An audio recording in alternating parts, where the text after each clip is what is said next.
Comienzo con dos personajes que así de entrada no sé si conocéis. Son dos pintores. El que está a la derecha es pelirrojo, eso quizá os da una pista. Bueno, pues son Edvard Munch, el pintor noruego, y Van Gogh. Empiezo con dos pintores que, si conocéis algún dato de sus biografías, pues fueron personas que tuvieron bastantes desequilibrios a nivel emocional, por ejemplo, a lo largo de su vida, por enfermedades, problemas mentales, y eso de alguna manera quedó bien reflejado en su obra, ¿no? En el caso de Edvard Munch, su cuadro más conocido con diferencia es el del Grito. En realidad pintó 4 versiones distintas. Esta es la que está en la Galería Nacional de Noruega, que además tuvo un par de robos. Bueno, en torno a este cuadro hay muchas historias. Y bueno, aquí aparece él, porque él mismo reconoce que se pintó, una persona atormentada, como digo, y hay un cielo llamativo. Hay un cielo que no es un cielo azul, hay un cielo en colores rojizos, anaranjados, y sobre eso se ha estudiado bastante sobre la causa por la que Munch pintó esos cielos, en particular en ese cuadro tan icónico, ¿no? Y hay bastante acuerdo en que tuvo bastante que ver la erupción de un volcán que os sonará el nombre, el Krakatoa, que entra en erupción en 1883, una erupción tremenda. Se piensa que generó el ruido más intenso que ha habido desde que estamos los seres humanos en la Tierra. Se llegó a escuchar a más de 3.000 kilómetros del punto de la erupción. Las cenizas y los materiales se cree que pudieron alcanzar los 80 kilómetros de altitud. Todo eso se dispersó por la atmósfera e hizo que la luz se empezara a dispersar de diferente manera bastantes meses después de la erupción, por ejemplo, en Europa, y en particular en el norte de Europa, que es donde vivía Munch. En el año 2004, unos astrónomos publican precisamente un artículo que titulan «Cuando el cielo se puso rojo», en el que argumentan que fue realmente esa visión de esos cielos, sobre todo al atardecer y al amanecer muy intensos, que los vemos a veces, lo que de alguna manera le influyó a Munch, porque lo dejó de hecho escrito en su diario, a plasmar esos cielos en esa obra suya tan icónica, ¿no? Y parecía esto un caso ya cerrado por la ciencia, ¿no? Una investigación que demostraba de alguna manera que un cielo volcánico, por esa influencia del volcán Krakatoa, pues tuvo un reflejo en el cuadro de Munch. Sin embargo, unos años después, en 2017, no hace tanto, otros científicos, en este caso noruegos, del mismo país que Munch, plantearon otra hipótesis u otro argumento, y es que Munch había observado al menos 3 veces en Cristianía, la antigua, lo que hoy en día es Oslo, la capital de Noruega, unas nubes que se observan a veces en latitudes altas, que son nubes estratosféricas polares que se llaman habitualmente nacaradas o madreperla, porque, como veis, tienen esa textura, ese aspecto, ¿no? Y cuando vemos una fotografía de nubes nacaradas, pues ciertamente sí que nos recuerda a esas ondulaciones, incluso las tonalidades rojizas un poco del Grito de Munch. Por lo tanto, pues esto, con esta primera información, lo que os quiero transmitir es la idea de que a partir de un cuadro podemos, si indagamos, llegar a obtener información climática, ¿no? En este caso, o de un episodio meteorológico. Van Gogh, pintor conocidísimo, y entre otros cuadros tiene este paisaje, una marina, los descaradores en Arles, lo pinta un par de años antes de fallecer, ya estaba ahí en el sur de Francia, sabéis que los últimos años pues estuvo ahí en parte del tiempo internado en un sanatorio psiquiátrico, etc., y eso le influyó también a la hora de pintar. Y vemos también esa intensidad del color de las últimas horas de luz del día, de un crepúsculo ya vespertino, y llama mucho la atención. Cuando uno va al Thyssen, que es donde está ese cuadro, pues se fija inmediatamente en esa tonalidad, ¿no? Está pintado, como veis, en 1888, el Krakatoa fue 5 años antes. Podríamos pensar que está demasiado alejado en el tiempo, pero desde luego que Van Gogh vio también los cielos de Krakatoa, y es posible que no muy lejos de la fecha en que pintó este cuadro, pues fue algo que le llegó y eso lo plasmó en su obra, ¿no? De manera que la primera enseñanza que tenemos que extraer de todo esto es eso, es que las grandes erupciones volcánicas, no cualquier erupción volcánica, influyen decisivamente en la obra de los pintores, que de manera incluso inconsciente pues plasman unos colores que son los que a ellos les han impresionado, ¿no? Porque no es normal ver esos atardeceres o esos amaneceres con esas intensidades. No me puedo olvidar de Turner. También veis que tiene unos cielos bastante llamativos, ¿no? Este es un cuadro de alguna manera que es muy alegórico, el último viaje del Temerario. El Temerario fue el último barco de la Armada británica o inglesa de vela. Y lo que representa esta escena es ya como un remolcador lo lleva ya a los astilleros para destruirlo. Es decir, esto marca el fin de una época, la época en la que la marina inglesa o británica pues dominaba el mundo, llegó la revolución industrial, los barcos a vapor y ya pues cambia todo, ¿no? Y además Turner lo pinta en un momento en el que él ya se encuentra ya mayor, incluso empieza a ya pensar en la muerte y digamos que marca pues también un ocaso de alguna manera en su vida, ¿no? Pero lo he puesto sobre todo por los colores, porque fijaos que nos pasa algo parecido a lo que hemos visto antes. Ese color que es especialmente llamativo, y he puesto 2 cuadros, pero podría haber puesto muchos más, y por la época en la que vive Turner, pues también se sabe que probablemente la influencia del Tambora quedó reflejada en su obra. El Tambora fue el primer volcán que hubo en el 19 de gran erupción, 1815. Aunque este cuadro está pintado mucho después, pero cuando alguien ve algo tan impactante en el cielo, le queda grabado y en el caso de un pintor lo termina trasladando a sus obras. Volviendo a Van Gogh, porque no me olvido todavía de una cosa importante de él, 2 famosos cuadros de su última etapa, y como pongo ahí, cielos turbulentos de una mente turbulenta como la de él, ¿no? Pero esto es importante, porque va un poco al hilo de lo que os voy a contar en la charla. Van Gogh no se limitó, como pongo ahí, solo a plasmar esos desequilibrios que tenía internos en su mente y como podríamos pensar que lo refleja de esa manera en la pintura. El año pasado, en el mes de septiembre, unos investigadores chinos y franceses analizaron la noche estrellada de Van Gogh y justamente las espirales que aparecen ahí y comprobaron que eran absolutamente fieles a la manera en la que se comporta la turbulencia en la atmósfera o en el agua. De manera que, ojo, es verdad que la mente de Van Gogh probablemente era turbulenta por esos altibajos que tenía, pero era un grandísimo observador, como muchos otros pintores, especialmente los impresionistas, del medio natural y en particular del cielo. Y por lo tanto, pues lo que pintaba lo hacía con conocimiento de causa, era un gran observador de lo que le rodeaba. Ese movimiento, el impresionista, es muy importante en el mundo de la pintura, porque por primera vez los artistas no quieren reflejar fielmente lo que pueden estar viendo en un momento dado, sino las impresiones que les causa un momento determinado. Y surge ese movimiento, que de hecho el nombre del impresionismo surge a raíz de este famoso cuadro de Monet, que se llama justamente Impresión Sol Naciente. Un crítico de arte que lo vio en una galería de París, pues de manera un tanto despectiva, como no le gustaba, porque esto rompía absolutamente con los cánones de la pintura de entonces, pues dijo, esto es una impresión. Y ahí quedó lo del impresionismo, ¿no? Pero es maravilloso que unos pintores se planteen trasladar a un lienzo un momento único que les está brindando pues, lo que están viendo en el cielo o en el medio natural a su alrededor. Por circunstancias, una guerra, la guerra franco-prusiana, Monet y otros artistas como su buen amigo Pissarro viajan a Inglaterra, tienen que huir de exilio, y en Londres Monet se encuentra con algo fascinante para él, una mezcla de elementos que son para él un absoluto reto para pintar, porque se encuentra con una ciudad con una elevada polución atmosférica, fábricas soltando polvo de carbón por todos los sitios, un problema que Londres tuvo hasta mediados del siglo pasado y que ahora pues tiene un problema de contaminación por vehículos, pero ya digamos que no están las fábricas metidas en el centro de la ciudad, pero el aire de Londres era lo peor que había en Europa prácticamente. La niebla, que se veía favorecida por ese factor de la contaminación y por el Támesis, el río.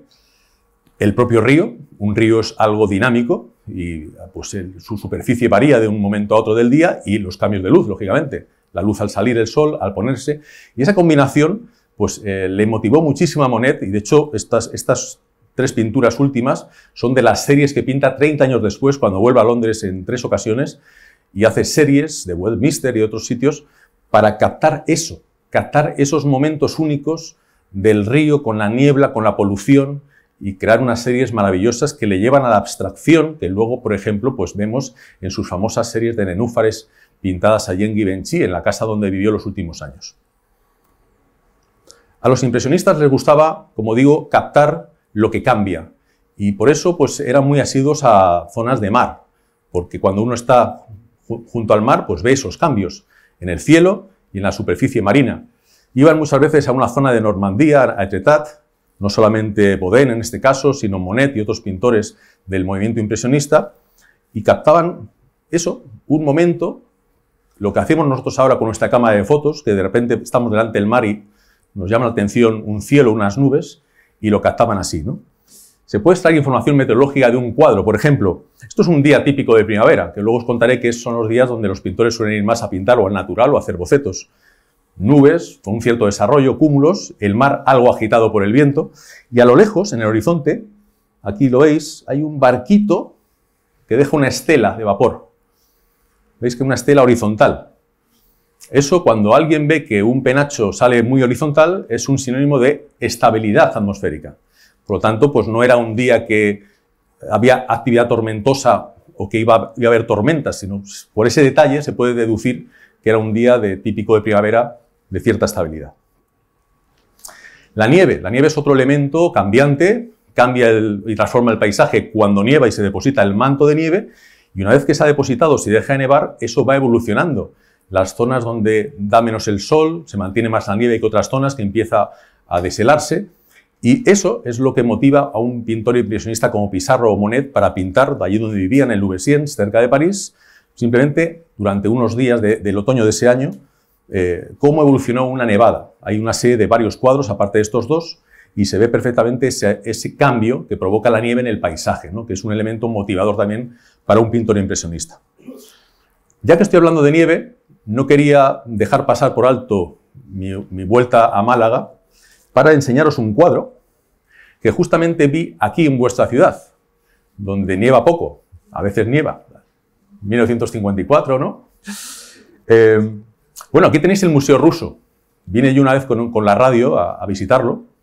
Nos invitaron a emitir el programa de radio del fin de semana con Pepa, y había una exposición dedicada a las 4 estaciones, que en el caso de Rusia, pues como bien sabéis, el invierno está todo nevado y luego pues la primavera se vuelve todo verde, ¿no? Y me quedé impresionado al ver este cuadro, que lo he comentado en más de una ocasión, porque realmente me tuve que acercar, es un cuadro de gran formato, me tuve que acercar prácticamente hasta un palmo para darme cuenta de que no era una fotografía. Es impresionante, en este caso Shishkin, cómo consigue trasladar, ya no como un impresionista, sino como un pintor casi rozando el hiperrealismo, un paisaje nevado típico de la taiga de su país, ¿no? Era una delicia ver este cuadro, me tiré tranquilamente un cuarto de hora analizándolo, los detalles, hasta, vamos, una cosa perfecta, ¿no? Salpicaduras de nieve, todo perfectamente. Bueno, para terminar este recorrido por los pintores impresionistas, también algo muy interesante.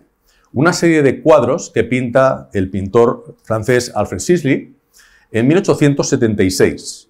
Él vive en un pequeño pueblecito, no muy lejos de París, a orillas del Sena y muy cerca de Port-Marly. Port-Marly era otro pueblo, y le llegan noticias de que el Sena se ha desbordado porque había llovido mucho en Port-Marly. Entonces, cuando le llega esa información, él decide ir a Port-Marly a verlo.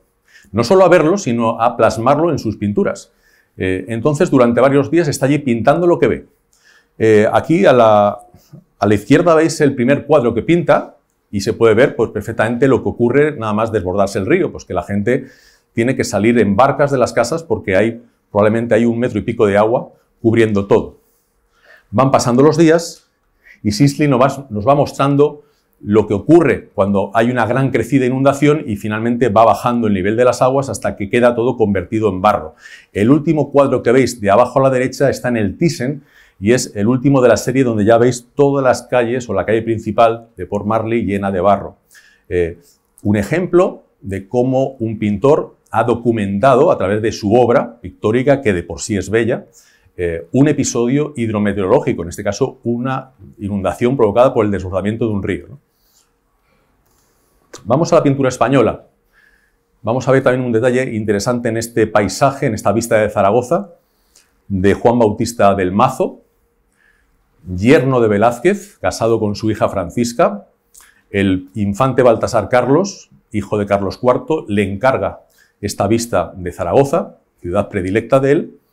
Curiosamente, una vez que está pintando ya el paisaje, muere el infante, y ahí aparecen los personajes en primer plano del séquito que va a llevar el cuerpo de Baltasar Carlos hasta el monasterio del Escorial, donde están los restos enterrados.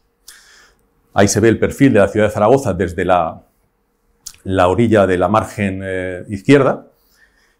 Podéis identificar, si conocéis Zaragoza, pues el perfil del Aseo, por ejemplo, o la antigua colegiata donde hoy en día está el Pilar, más hacia la derecha, y el puente de piedra, y observáis que el puente de piedra no tiene sus dos ojos centrales. Se lo ha llevado el agua. Estamos hablando del año 1647. Cuando uno se pone a investigar qué pasó ahí en Zaragoza, pues efectivamente que llega a la información.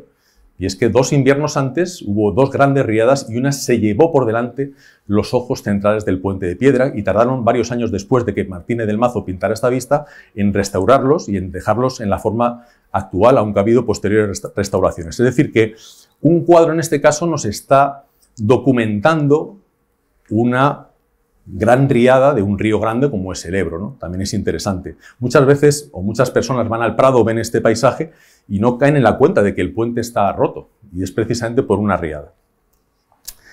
Y por rematar esta parte en la que estamos investigando, sacando información meteorológica o climática de los cuadros, vamos a la pintura de Canaletto, muy conocida, Vistas de Venecia, del Gran Canal, cuadros conocidísimos. Bueno, tiene decenas de ellos. Los pintaba él, cuadro de la izquierda, y su sobrino Bellotto, cuadro de la derecha, que era discípulo suyo. Bueno, pues esas pinturas han servido como indicador climático. Y me diréis, ¿y cómo es posible eso? Pues fijaos lo que hicieron hace unos años un par de investigadores. Seleccionaron cerca de 70 pinturas de los dos y vieron dónde estaban las marcas de las algas en los edificios principales que aparecen representados en esos cuadros. Y fueron a ver ahora, en la época actual, dónde siguen esas marcas. Y llegaron a la conclusión de que el nivel de la laguna de Venecia ha subido unos 60 centímetros. Evidentemente que esa subida se debe en parte a la componente climática, porque se está calentando el Mediterráneo, se está expandiendo el agua, está subiendo el nivel, pero como bien sabéis, Venecia es un lugar muy especial. Es una laguna que también de vez en cuando sufre grandes oscilaciones por el fenómeno del agua alta y otras variaciones, aparte del hundimiento de los edificios. Pero en cualquier caso, gracias a ese trabajo se ha podido deducir algo que está pasando, observado en las pinturas de esos dos maestros de la pintura. Vamos un poco a ver nubes, porque las nubes son un elemento fundamental en los paisajes de los cuadros. Y os voy a proponer un juego, porque esto de ver cosas en las nubes pues es muy divertido, ¿no? A ver, me dicen por ahí que un señor con bigote. ¿Se puede precisar algo más o no? ¿Dalí? Oigo por aquí. Bueno, pues podría ser también un mosquetero a lo mejor, ¿no? Pero sí, nos viene como Dalí porque Dalí tenía, evidentemente, ese bigote, ¿no? Y Dalí era una persona también, yo creo, desequilibrada, ¿no? Que estamos hablando de desequilibrios. Esa genialidad tuvo un cierto influjo en la tramontana, que era el viento, es el viento que sopla en Ampurdán, que es la zona donde vivió toda su vida Dalí, ¿no? Y el viento, hay estudios, pues en una zona muy ventosa, el Estrecho, aquí cerca, la tramontana ahí, o en el norte de Menorca, pues es allí donde hacen estadísticas, hay más casos de personalidades, si no locos, pero personas especiales, ¿no? Que tienen una sensibilidad, pues hay estudios que hablan de iones positivos. Sobre esto no hay un gran consenso científico, pero desde luego que hay una influencia en lugares donde un viento sopla con insistencia en ciertos caracteres de las personas que viven allí, o en algunas de ellas. Bueno, Dalí. ¿Qué pintaba Dalí? Pues todos un poco tenemos en mente cuadros difíciles de entender, algunos de ellos, y con títulos, pues como este, ¿no? Afgano invisible, con aparición sobre la playa del rostro de García Lorca, su amigo, en forma de frutero con 3 higos. Bueno, afgano es un tipo de perro. Y efectivamente, si veis ahí, pues se aprecia con las nubes la forma del perro afgano, ¿no? Al margen de su amigo con los higos y el jarrón.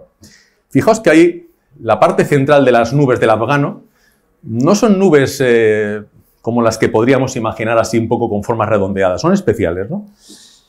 Vamos a otros cuadros de Dalí de su primera etapa, que realmente son retratos, ¿no? Esto los entendemos. Su amigo también Luis Buñuel, retratado por él, su hermana en Figueras, haciendo bolillos. Mi suegra, por cierto, hace bolillos y efectivamente tienen esta esta pieza y van por ahí cruzando los hilos. Y unas nubes aplastadas, las veis, ¿no? En el caso del cuadro de la hermana o la muchacha, al fondo se ven las cumbres de los Pirineos, nubes aplastadas. Podríamos pensar que esto era algo de Dalí, ¿no? Como hacía esas cosas tan curiosas y tan raras, pero si uno se da un paseo por el Prado y ve, por ejemplo, esta tabla de Manteña del tránsito de la Virgen, ve que Manteña en esa ventana también ha pintado unas nubes alargadas. O si uno está viajando por Italia y está en Arezzo y ve la Basílica de San Francisco y ve los frescos de Piero della Francesca, observará que en muchos de ellos aparecen nubes también que están aplastadas y que forman esas estructuras parecidas. Bien. Esto la gente que trabajamos en meteorología lo conocemos muy bien. Son nubes lenticulares, aplastadas, con forma de lenteja o de lente. Nubes que se forman, como pongo ahí en esa figura, por un fenómeno ondulatorio, cuando una corriente intensa de aire, de viento, incide contra una montaña, la que podéis tener aquí a las espaldas de Málaga, se ondula el viento y en las crestas de las ondas a sotavento, si hay humedad suficiente, se forman unas nubes que están muy perfiladas por el viento intenso, que son esas nubes lenticulares. Incluso si hay mucha humedad, se solapan varias de ellas. Entendemos ahora el perro afgano de Dalí, solapamiento de varios de esas lenticulares que forman lo que se llama en el argot de la meteorología un lenticularis duplicatus, con varias capas superpuestas. Es lo que ha pintado Dalí para reconstruir ese perro y esa forma en ese cuadro abstracto, ¿no? O surrealista. Claro, esto es una cosa curiosa que me diréis, bueno, claro, tú eres meteorólogo, pues te lo pasas muy bien descubriendo cosas, pero es que podemos ir más allá. ¿Dónde vivieron Manteña y Piero della Francesca? En esas ciudades que hay ahí. Toda su vida transitó entre Padua, entre Mantua, San Sepolcro. ¿Y qué hay al norte de Italia? Los Alpes. ¿Y qué ocurre si sopla viento del norte en los Alpes? Que se forman ondas a sotavento de los Alpes en el norte de Italia. Y por lo tanto, estos pintores vieron muchas veces lenticulares, que es lo mismo que le pasó a Salvador Dalí viviendo en el Ampurdán. Es decir, que, fijaos, un pintor como Dalí, que es la máxima expresión del surrealismo, no entiendo qué está pintando Dalí, no ha podido abstraerse de pintar algo que ha sido una vivencia para él, que es la visión con reiteración de nubes de tipo lenticular allí donde vivía, lo mismo que los pintores italianos en el norte de Italia. Esto es una primera enseñanza también que tenemos que sacar de analizar los cuadros desde este punto de vista, y es que un artista puede desarrollar su imaginación todo lo que quiera, pero no puede aislarse del mundo que le rodea. Y una parte de lo que nos rodea es la propia meteorología, las condiciones meteorológicas, el clima de la época en la que vivimos, los cambios climáticos que experimentamos, y lo estamos viendo ahora, con un proceso que está en marcha y que es cada vez más perceptible. En los cuadros realmente no son las nubes lenticulares las que más abundan, sino las nubes de tipo cúmulo, que son estas nubes de buen tiempo que usaba, por ejemplo, como recurso el pintor también surrealista Magritte en muchos de sus cuadros. Introducía manzanas, introducía bombines, introducía nubes de tipo cúmulo. Este cuadro que está en el Thyssen también nos muestra un primer plano de esas nubes algodonosas, redondeadas, en este caso exaltadas por el tiempo de la zona tropical. Este pintor, Emil Nolde, viajó a la Polinesia, donde había antiguamente posesiones alemanas, y allí se encontró con las grandes nubes de desarrollo vertical, los grandes cúmulos que crecen en el Ecuador, que son nubes con un gran volumen, y le llamó tanto la atención que lo plasmó en esta y en otras pinturas. Cuando nos piden desde pequeños dibujar una nube, ¿qué es lo que hacemos? Algo así. No pintamos normalmente una lenticular, salvo que fuéramos Dalí, y a lo mejor le sale de manera natural o le salía pintar algo así, ¿no? Pero lo normal es pintar esto. Y claro, hay que pensar que sobre todo la primavera y el verano son las épocas por excelencia en las que los pintores salen al exterior a pintar, a tomar sus notas, sus bocetos, en el caso de los impresionistas a pintar directamente al natural, y es cuando justamente dominan esas nubes sobre otras, en esa época del año a la que nos estamos acercando. Hay más insolación, se calienta más el suelo, las corrientes de aire caliente tienden a ascender y por la convección se van formando esos cúmulos que, si hay mucha inestabilidad atmosférica, pueden llegar a culminar en tormentas, que es lo que ocurre ya hacia el final de la primavera y el verano, con mayor insolación, cuando hay inestabilidad atmosférica. Y, como os digo, es la nube más representada. Os he puesto unos ejemplos, en este caso una vista de París de Martín Rico, paisajista del XIX español, y ahí aparecen cúmulos pequeños que en el argot de la meteorología se llaman cumulus humilis. Humilis es humilde, una nube que tiene un pequeño crecimiento vertical y que es una nube básicamente blanca con aspecto de nube de algodón, ¿no? Esas nubes pueden crecer, tener más desarrollo si hay una cierta inestabilidad atmosférica. Pasaríamos a un siguiente estadio de crecimiento en los cúmulos, que sería lo que se conoce en meteorología como un cúmulo mediocris o mediocre. Mediocre en el sentido de mediano, crecimiento intermedio. Ahí ya veis, en este cuadro de Baudin, que ya se empiezan a apreciar tonalidades grises en los cúmulos, ya no son tan blancas, ya hay meteoros dentro, gotas que hacen más pantalla a la luz del sol y que, por lo tanto, el aspecto de la nube es más sombreado. Todavía pueden crecer mucho más y pueden ya convertirse en lo que se conoce como cúmulos congestus o congestionados. Esta nube ya está acercándose a lo que va a ser finalmente una nube de tormenta. Estas nubes las pinta Ruysdael, paisajista holandés. En los Países Bajos, que no hay mucha montaña y que tienes un gran cielo, una gran porción de cielo para poder recrearte en la suerte de pintar nubes, y él lo hace de manera magistral. Y nuestro Goya, pues también pinta nubes en esas épocas de la primavera y el verano. Este cartón, dedicado justamente a esa estación, al verano, vemos que está dominado por una gran nube blanca en su parte central, que sería un cumulonimbo, una nube de tormenta, pero visto de lejos. Si lo vemos demasiado cerca, entonces el cielo se oscurece y lo que nos cae es directamente un chaparrón, granizo, rayos, truenos, lo que nos deja una tormenta. Pero visto de lejos, domina el color blanco, ¿no? Cuando uno recorre las salas del Prado, donde están prácticamente todos los cartones que Goya pintó para la Real Fábrica de Santa Bárbara, para esos tapices que finalmente decoraron las estancias de los palacios de los reyes, el Palacio del Pardo, el Escorial, los palacios que tenían en Madrid, el del Buen Retiro, pues vemos que en todos ellos, prácticamente sin excepción, hay una gran nube blanca o cumulonimbo pintado en el fondo de la escena, de esas escenas que le dieron fama a Goya como un gran pintor, ¿no? Claro, tenemos que entenderlo. Imaginaos un día en el que Goya iba por la mañana a intentar pintar una de esas escenas, un día que había fiesta en Madrid, por ejemplo, la fiesta grande, San Isidro, iba a una zona un poco elevada de la capital, en la margen derecha del río Manzanares, donde está la ermita del Santo, la pradera de San Isidro. Allí se juntaba toda la gente y él, como buen observador, pues veía qué hacían las personas, veía una situación cómica con unos niños jugando, unos con una cometa, otros bailando, y todo eso, pues en distintas sesiones lo va plasmando en sus series de cartones, ¿no? Al final es lo que le dio mucha fama, porque era una manera también de acercar al entorno de la realeza, pues la vida del pueblo realmente, ¿no? Había una desconexión hasta ese momento entre lo que eran los reyes y la población, ¿no? Y Goya pues intenta con eso, ya en la ilustración, acercarlo, ¿no? Entonces, fijaos la situación. Un día de mayo, 15 de mayo, o un día de primavera, a las 10 de la mañana llega Goya allí, se sienta y empieza a ver a la gente. ¿Y qué ocurre? El cielo está en ese momento despejado. Van pasando las horas, Goya ya se fija en una escena que va a intentar reproducir, pero el cielo cambia, porque allí al fondo, a la derecha, veis el perfil de la Sierra de Guadarrama al norte de la ciudad. Ahí van a empezar a crecer, porque estamos en mayo, en primavera, esos cúmulos que terminan siendo congestus y que probablemente van a culminar en tormentas. Por lo tanto, después de una sesión, a lo mejor, me imagino, 5 o 6 horas, tomando ya su boceto, el cielo ha cambiado. Y Goya ve que ahora tiene una gran nube blanca dominando la escena. Incluso habría veces que esa nube blanca se ha acercado a la ciudad y se ha convertido ya en una tormenta que ha dejado un chaparrón. Por lo tanto, Goya lo traslada a los cartones. Y además, con eso consigue una cosa, y es que con ese fondo blanco resalta a los personajes de primer plano, simplifica la labor de los hiladores de la fábrica de los tapices, porque no les complica el tema. Imaginaos que ahí ponemos un cielo de Velázquez, como los que luego os voy a enseñar.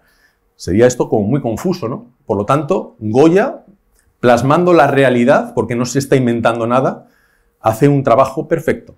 Composición perfecta, imagen realista, tormenta de manera indirecta llevada al cartón.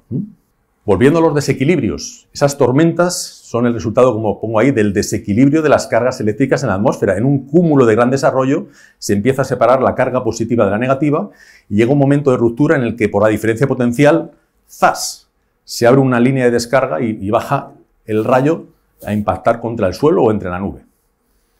Las tormentas tradicionalmente se han utilizado mucho en la pintura con un carácter alegórico o simbólico. Por ejemplo, cuadros de temática religiosa. Este cuadrito delicioso que también tenéis en el Thyssen, el Cristo en la tempestad en el mar de Galilea, de Jan Bruegel el Viejo, uno de los Bruegel, veis ahí la escena es muy cómica, la verdad, porque están en la barca Jesús con los 12 apóstoles y los apóstoles se están dando cuenta que Jesús se acaba de dormir. ¿Y qué tienen encima?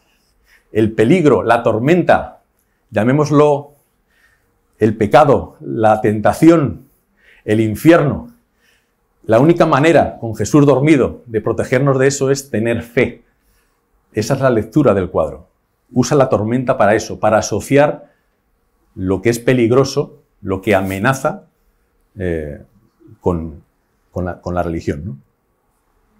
Patinir, otro ejemplo de pintor que utiliza ese recurso de la nube tormentosa en tablas tan conocidas como el Paso de la Laguna Estigia. Ahí veis a la izquierda el paraíso, a la derecha el infierno, donde está la nube tormentosa y el cielo tenebroso, Caronte en la barca, con el alma con el que va a decidir si le lleva para una orilla o para la otra, ¿no? En el purgatorio, podríamos decir. Patinir fue un pintor en su momento que encandiló, enamoró a Felipe II y quiso reunir la mayor parte de sus pinturas en el monasterio del Escorial, que fue el que lo mandó construir, y en los últimos años allí estaba Felipe II con esas pinturas maravillosas de Patinir, que algunas de ellas afortunadamente se mantienen en el Prado y todavía alguna en el monasterio. Y Patinir no solamente fue un innovador en introducir el paisaje, sino, atentos a los cielos de Patinir, ocupan una pequeña porción en la parte alta de esas tablas. No es como Ruysdael, que mete un cielo enorme. Ahí está, la parte alta solamente. Pero ojo lo que pinta en esa parte alta. He puesto una fotografía ahora de una tormenta real acercándose a un aeropuerto en Estados Unidos hace ya bastantes años. Y si os fijáis, Patinir pinta nubes anexas a la base de la tormenta que ocurren cuando hay mucha inestabilidad por la propia condensación, que son estas nubes que veis en la tormenta real. Cuando veis una tormenta se forman unas nubes muy bajas cerca de la base, tienen un nombrecito en el atlas de nubes que es Panus, pero bueno, son nubes desgarradas o cúmulos fractus. El caso es que son fruto de la propia inestabilidad atmosférica que hay, la condensación tan tremenda que ocurre ahí cerca de la base de la tormenta. Pero fijaos en otro detalle en la tabla de la derecha. Patinir pinta una cortina de precipitación. Cuando se acerca una tormenta no solamente nos impresiona el gran nubarrón, sino que vemos caer literalmente el agua o el granizo, como se ve aquí.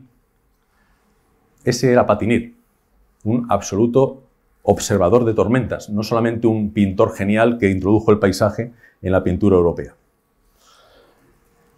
Si hablamos de nubes, tenemos que hacer una parada obligada en Constable, el paisajista inglés. Él mismo se definía como el hombre de las nubes. Él desarrolló una técnica para recorrer el cielo con rapidez y plasmar las nubes como nadie había hecho hasta ese momento. A mí me impresionó mucho en el Thyssen hace años cuando estaba allí el cuadro de la esclusa de gran tamaño, porque vi que no eran nubes al uso. Se ve la dinámica, se ve el movimiento de las nubes en una imagen estática. Es lo que consigue Constable, que se empeñó en entender esas nubes. De acuerdo con la clasificación de Howard, este personaje es clave para introducir las nubes ya como un elemento de interés en los propios cuadros, ¿no?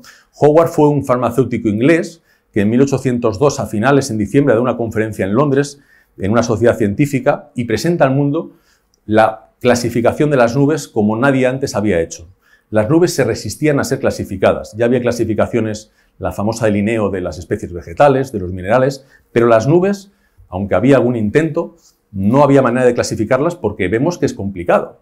Van variando, no es como un mineral que sabes que esto es tal. No, cada nube tiene sus rasgos, etc. Y bueno, pues Howard lo consigue, ¿no? Con una serie de géneros básicos, los nombres estos que os suenan, cumulus, stratus, cirrus, nimbus, todo eso lo da forma y triunfa. Su clasificación inmediatamente es conocida en todo el mundo y tiene una influencia en el mundo del arte, no solamente en el mundo científico. Entre otras cosas porque Howard pinta acuarelas, a partir de esas acuarelas se hicieron grabados en muchos libros, donde se dio a conocer la clasificación, y además utilizó el latín. Y el latín era entonces un lenguaje científico, pues bueno, al final eso ha quedado, ¿no? Y de hecho hoy en día nos sigue llamando la atención que llamemos con nombres en latín a las nubes, pero se sigue haciendo, ¿no? Porque se respeta la clasificación original de Howard. Entonces estaba allí Constable en el norte de Londres pintando pues esas nubes, intentando entenderlas, e hizo una cosa maravillosa durante 2 años. Entre 1821 y 1822, entre finales del verano de cada uno de esos años y gran parte del otoño, iba allí muchas mañanas y se ponía a pintar, usando esa técnica de skying, el cielo que veía en apenas 1 hora. Cada uno de esos cartones o cartulinas o papeles están hechos en 1 hora. No hay más trabajo detrás de taller.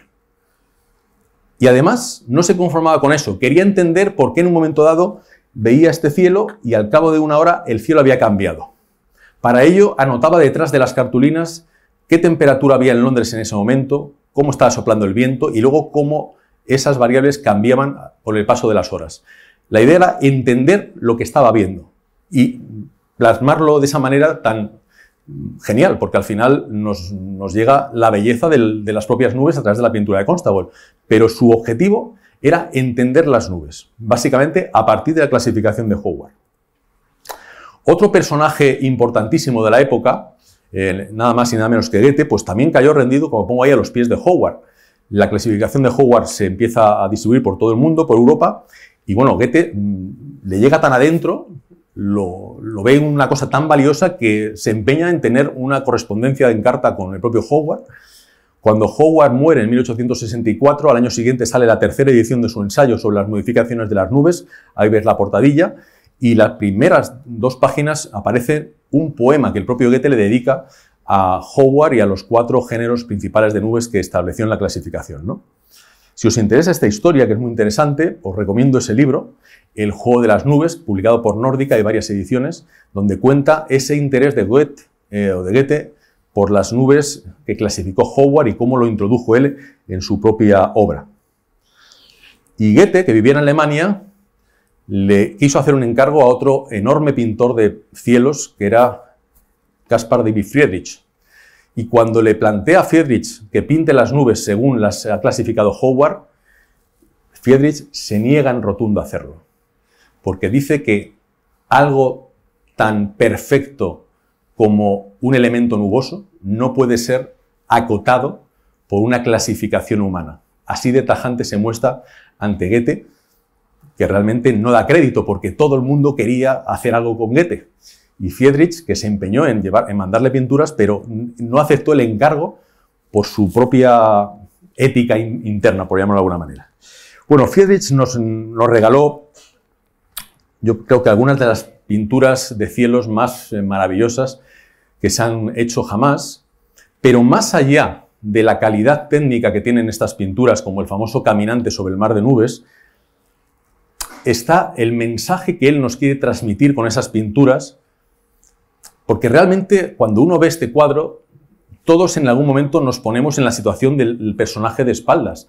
Todos hemos sentido en algún momento esa sensación de estar ante la naturaleza solos, haciéndonos preguntas profundas en muchos casos sobre nuestra propia existencia. ¿Por qué está esto aquí?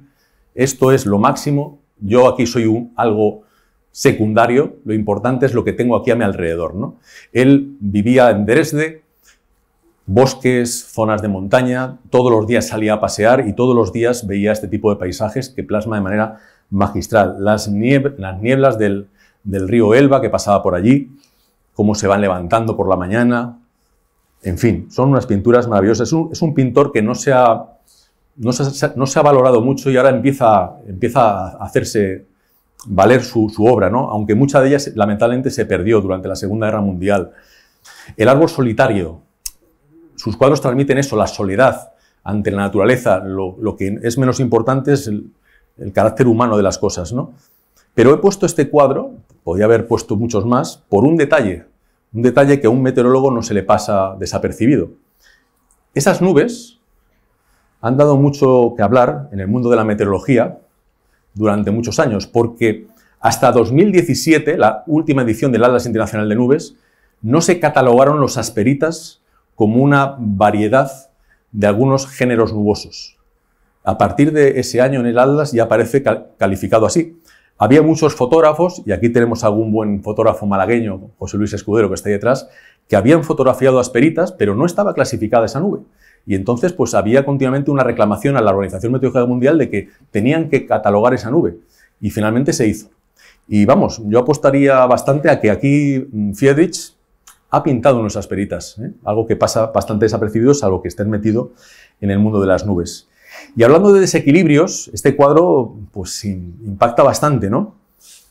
Hay mucha historia detrás. En realidad lo que está mostrando es realmente un naufragio aplastado por el hielo de un barco en el Ártico, que ocurrió en realidad, pero Friedrich tenía un drama familiar que le persiguió toda su vida, y es que allí delante en el Báltico murió su hermano porque se cayó al río por culpa de él, porque estaban jugando. Entonces se sintió el culpable y murió el hermano, congelado entre los hielos, ¿no? Y aparte el río Elba muchas veces llevaba en primavera trozos de hielos por delante. Entonces todo esto le fue influyendo de tal manera que cuando le llegó la noticia del naufragio del barco aplastado por los hielos en el Ártico, pues lo mezcló un poco todo, y el resultado fue este cuadro que al final nos transmite esa idea, ¿no? La naturaleza es la que al final queda, la que gana. Nosotros, lo humano, el barco, las personas, desaparecemos. Él introduce muchas veces restos de edificios, todo rodeado de la naturaleza, que es lo único que aguanta, ¿no? lo que se mantiene. Bueno, vamos a entrar ya en la parte final de la charla y vamos a ir a una época de Europa mucho más fría que la actual, no es difícil, la pequeña de hielo en la que se produce una anomalía o un desequilibrio en el clima. Fueron unos siglos muy fríos, no solamente en Europa, sino en otras zonas del mundo. Entre el siglo XIV y el XVIII, incluso en algunos sitios hasta el XIX, sobre todo se notó mucho en los inviernos, en algunos lugares de manera muy acusada, como las Islas Británicas, los Países Bajos, Francia, y es lo que se conoce en climatología como la pequeña edad de hielo. Uno de los años más fríos que hay documentados en Europa, y en particular en la zona de Flandes, Países Bajos, es en 1565. Y allí estaba el mayor de los Bruegel, Pieter Bruegel el Viejo, y pinta varias tablas, y quizá esta es la más conocida de él, que es Los cazadores en la nieve. Imaginaos, Bruselas, Países Bajos, y todo congelado durante semanas. Algo que no había tantas referencias anteriores, pero luego fue ocurriendo con cierta frecuencia, ¿no? Y bueno, pues fijaos, lo que hace aquí Bruegel es algo histórico en el mundo de la pintura europea. El motivo del cuadro son los cazadores. Vienen con los perros de un día de caza, se supone. Hay otros personajes en un segundo plano a la izquierda, que están en una fogata y que están haciendo la matanza, la quema del animal para luego hacer los embutidos. Era, digamos, la principal labor en el mundo rural de entonces, en esa época previa a la llegada de la crudeza invernal, para tener garantizado el alimento, ¿no? La grasa y todo eso. Pero, ¿qué es lo que nos transmite este cuadro? No son los personajes, es el propio paisaje, el propio tiempo que domina la escena. Bruegel queda tan impactado por ese crudísimo invierno que su tabla lo que realmente transmite es eso, el tiempo invernal. Es decir, eleva de categoría al propio tiempo invernal como un motivo pictórico. Hasta ese momento, pues el que fuera invierno, que ya se sabía que hacía frío, no se incorporaba a los cuadros prácticamente. Eran escenas de interior, se veía quizá en una ventana algo que daba la sensación de que era invierno por un árbol desnudo, pero ningún pintor se había recreado en la suerte de pintar el hielo y la nieve. Lo repite en varias tablas. Esta muy famosa, que también un hijo suyo hizo una copia, que está en el Prado, es Paisaje invernal con trampa de pájaros. Y años después, décadas después, otros pintores holandeses como Avercamp, como Ruysdael, copian ese modelo porque están viviendo eso. Están viviendo un clima distinto al que había décadas anteriores. Se hielan los canales en Holanda, el mar, y toda la gente, toda la sociedad cambia porque el clima ha cambiado. Todo el mundo tiene que aprender a valerse encima del hielo, a patinar, a hacer vida ahí, porque eso es lo que domina durante 2 o 3 meses muchos inviernos. Ahí está un cuadro de Ruysdael, el que pintaba las grandes nubes, los grandes cúmulos con gestus, pues en este caso una pintura claramente invernal allí en Holanda. La influencia de Bruegel no se limita a eso, sino que va mucho más allá. Fijaos que entre 1566 y 67 pinta varias tablas dedicadas a la Natividad de Jesús. Ahí tenéis el censo de Belén, Ahí tenéis la masacre de los inocentes, la adoración de los reyes. Ese cuadro, la adoración de los reyes, es la primera tabla, según he podido documentar, en la que no solamente aparece un paisaje nevado, sino que aparecen los copos. Está pintado, si os dais cuenta, un punteado. Ahí está nevando en esa escena, ¿no? Entonces, estas tablas cambian la imagen que hasta ese momento se tenía de ese momento histórico del nacimiento de Jesús. Porque si vemos tablas de los siglos anteriores con ese mismo motivo, vemos que el paisaje no es invernal, sino es primaveral. De hecho, hay en estas dos tablas, una de Giorgione y otra de Petrus Christus, hay un detalle ya definitivo. Ya veis que ahí se ve verde, ahí no está nada nevado, ¿no? Pero en el de Petrus Christus, de la Natividad, está muy pequeño, no sé si vais a llegar a verlo. Aquí, en esta zona, hay unos pájaros en formación de V. Ahí hay unas aves migratorias que están o alejándose del invierno o llegando cuando empieza la primavera. Es decir, que la idea que se tenía hasta Bruegel de cuál era el paisaje en el momento del nacimiento de Jesús no es que era en invierno con nieve y con hielo, sino era más bien un paisaje de primavera como plasmaban los pintores, ¿no? Que por otro lado es cuando ellos pintaban. Bueno, y llegamos a Velázquez, ¿no? Velázquez ha sido un pintor que se ha hablado mucho sobre sus cielos, en particular de las lanzas y otros cuadros que tiene, pero a mí, cuando empecé un poco a ver y a leer lo que se había escrito sobre Velázquez, pues me faltaba algo. No se había hablado realmente de por qué Velázquez pinta esos cielos. Sí se habla de los cielos de Velázquez, pero no de su razón de ser. Por ejemplo, si consultáis la web del Prado, ahora mismo, el texto de las lanzas, que lo escribió en su día Jonathan Brown, que es un hispanista considerado el mayor experto que ha habido nunca, falleció hace un par de años, sobre Velázquez, da una detalladísima explicación de todo lo que motivó a Velázquez para pintar esa escena que le habían encargado, pero no cuenta nada del cielo que aparece en la parte superior de las lanzas, que no es un cielo normal. Por lo tanto, ahí hay una laguna. Los grandes historiadores no se han metido a profundizar en la razón de ser del cielo de Velázquez. El historiador también del arte, filósofo, escritor José Camón Aznar, en los años 60, en varios artículos, habla sobre Velázquez y en uno de ellos plantea esa pregunta: ¿cómo explicar la falta de atención que hasta ahora han merecido los cielos de Velázquez cuando su magnitud cubre, en muchos cuadros egregios, las 2/3 partes del lienzo? Es decir, no es un elemento menor y además es llamativo. Aquí falta algo para explicar. Eso es lo que a mí me hizo pensar que esos cielos retratados a los que yo he dedicado el libro son en realidad los grandes olvidados en la historia del arte y de la pintura, porque los historiadores del arte no han querido profundizar en la razón de ser de ellos. Los han descrito a veces de manera muy brillante, pero no han ido al fondo de la cuestión. ¿Por qué Velázquez pinta esos cielos y no otros? Bueno, pues a Velázquez le encargan, en la cuarta década del siglo XVII, por un lado, una gran escena de la historia de España, y al final lo que hace es la rendición de Breda, el cuadro de las lanzas, destinado al Salón de Reinos del Palacio del Buen Retiro. Velázquez, cuando viene a Madrid joven, está en el Alcázar, que es donde estaban los reyes. El Alcázar, años después ya de fallecer Velázquez, tiene un incendio y ya es cuando se construye el Palacio de Oriente. Pero mientras estaban los reyes en el Alcázar, tenían como un palacio de verano en Madrid que era el Palacio del Buen Retiro. Y para el Salón de Tronos de ese palacio es para el que encargan escenas de la historia de España, una de ellas las lanzas de Velázquez, y cuadros que le encargan a Velázquez de los personajes reales. Los reyes, las reinas, los infantes a caballo. Y para la Torre de la Parada, que era un pabellón de caza que había en el Pardo, un lugar donde descansaban los reyes después de ir a cazar, pues le encargan escenas de los personajes de la corte, pero vestidos de cazadores.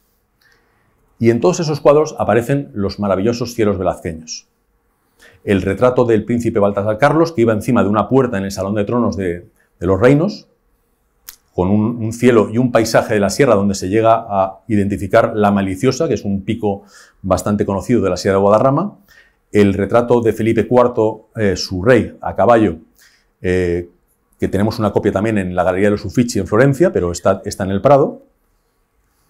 Lo que os decía, los cuadros de los personajes reales de cazadores, el infante, el príncipe, Felipe IV, también el cardenal infante don Fernando de Austria, los cielos que habitualmente había en el norte de la ciudad de Madrid, en este caso unos cielos bastante oscurecidos, grises. El retrato de Margarita de Austria, aquí sí que vemos una influencia que Velázquez tiene de Tiziano, porque cuando uno compara el famoso retrato ecuestre de Carlos V, que hizo Tiziano, que estaba en las colecciones reales, es decir, este cuadro estaba en el Alcázar, donde llegó Velázquez a trabajar para Felipe IV, cuando muere Felipe III, pues ahí sí que se ve esa claridad de la parte inferior del cielo, con esos tonos un poco encarnados. Parece que sí, que ahí sí que se ve una influencia en la pintura del cielo que pinta la Reina Margarita con el cuadro de Tiziano. Pero, desde luego, que los que hemos visto antes, o los que también pintan esta época para una de las ermitas del Retiro, el cuadro de San Antonio Abad y San Pablo, o el famoso retrato del gran personaje de la época, del conde duque de Olivares, esos cielos son puramente velazqueños. Ahí ya no los ha copiado. Esos cielos los ha plasmado ahí porque en principio los veía en Madrid, ¿no? Y es aquí donde yo me planteo la razón de ser de esos cielos velazqueños. Ahí en esos cielos vemos sobre todo nubes de tipo alto y medio. Cirrostratos, altoestratos, básicamente son esas nubes. ¿Y por qué Velázquez pinta con tanta asiduidad eso?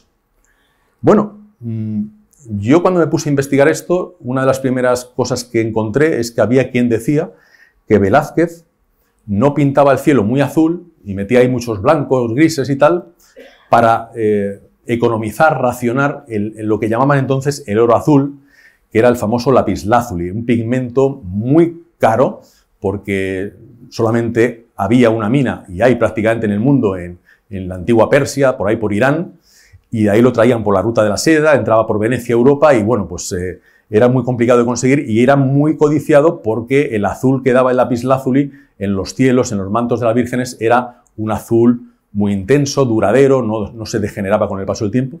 Pero bueno, esto no es consistente, porque si Velázquez quería lapislázuli se lo pedía directamente a Felipe IV y no había ningún problema. Felipe IV no era un rey cualquiera, o sea, era un monarca del máximo nivel. Entonces, no es coherente esta hipótesis. Entonces, claro, la otra hipótesis es que Velázquez pinta lo que ve y, por tanto, si pinta lo que ve, tiene que ser coherente con la época en la que están, a nivel climático. Y sabemos que Velázquez vive durante la Pequeña Edad de Hielo en un periodo particularmente frío. Entonces, a mí eso no me cuadraba bien. Porque sabemos una cosa, si el aire está muy frío, gélido, helador, está más seco. Si el aire está menos frío, está más húmedo, tiene más humedad. Por lo tanto, si hace mucho frío en Madrid, en la Pequeña Edad de Hielo, no es muy coherente que Velázquez pinte tantas nubes como pinta. Porque sería más coherente que pintara o un cielo azul totalmente, o un cielo blanquecino de nevada, pero no el cielo que pinta en realidad aquí en la parte de la izquierda, ¿no? Bueno, pues la única manera de descifrar este misterio era buscar información climatológica, que la hay de esa época. No había estaciones meteorológicas, pero hay documentos históricos por los que se sabe cómo fue el clima de esa época que le tocó vivir a Velázquez, en la que le encargan esas pinturas. Y se sabe, porque hay documentación, como digo, que justo durante esa época no hizo tanto frío en la península. Era la Pequeña Edad de Hielo, sí, pero esto no es una cosa uniforme. Hubo ahí un periodo en la península, en el sur de Europa, que se templó más el ambiente y, claro, ahí ya la cosa empieza a encajar, porque si hace menos frío, lo normal es que hubiera una circulación de borrascas, de frentes que cruzaran la península, y lo que hacen los frentes, ¿qué es? Meter esas nubes medias y altas entre los intervalos en los que está el grueso del frente, dejando lluvia o nieve si es invierno. Por lo tanto, ese cielo que aparece en los cuadros de Velázquez sí que es coherente con un tiempo más templado dentro de ese contexto de la Pequeña Edad de Hielo. Esa es mi conclusión. Puedo estar equivocado, ¿eh? Aquí nadie tiene la verdad absoluta, pero yo, después de indagar en toda esta cuestión, he llegado a esa conclusión. Una referencia ya para ir terminando. Un artículo que para mí ha sido muy inspirador. Un profesor estadounidense en los años, a finales de los 60, 1970, Neuberger, profesor de ciencias atmosféricas en Estados Unidos, hace un trabajo bestial, si me permitís la expresión, porque no había internet en esa época. A mí me ha costado hacer mi libro, pero para documentarme sobre cualquier pintor he encontrado mucha documentación, aparte de los libros en internet. Pero él no. Y él seleccionó de 41 museos de todo el mundo 12.000 pinturas con cielos durante el periodo 1400-1967 y analizó qué cielos había ahí y estableció correlaciones. y dedujo algo muy evidente, pero que él demostró científicamente, y es que en países donde hay más nubes, los cuadros tienen más nubes. En el sur de Europa, que hay menos nubes, pues no. Si aquí hubiera un maestro del siglo XVII, pintor malagueño, pues evidentemente no iba a pintar tantos cielos grises como Constable en Inglaterra en el siglo XIX. Esto es evidente. La principal conclusión del trabajo de Neuberger es esta que pongo aquí, que es que los pintores terminan reflejando al final sus vivencias atmosféricas, lo que han vivido, el clima que les ha tocado vivir, lo que os puse de Dalí. Dalí, pintor surrealista, no puede evitar pintar nubes lenticulares porque las ve con frecuencia en el Ampurdán. Pues con los pintores pasa esto. Bueno, pues aquí lo voy a dejar. Os presento, aunque ya os he contado un buen adelanto, las cosas de las que hablo en mi libro, Los cielos retratados, que lo publiqué en mayo. Y bueno, pues es una manera distinta de acercarse a la pintura. Yo creo que a mucha gente le gusta la pintura, pero ver los cuadros de esta manera, pues yo creo que aporta algo más que simplemente pues algo, digamos que descriptivo, que también es muy interesante y que cualquier enamorado del arte pues puede también valorar. Así que nada, os doy las gracias y os invito a disfrutar de esos cielos despejados. Retratados.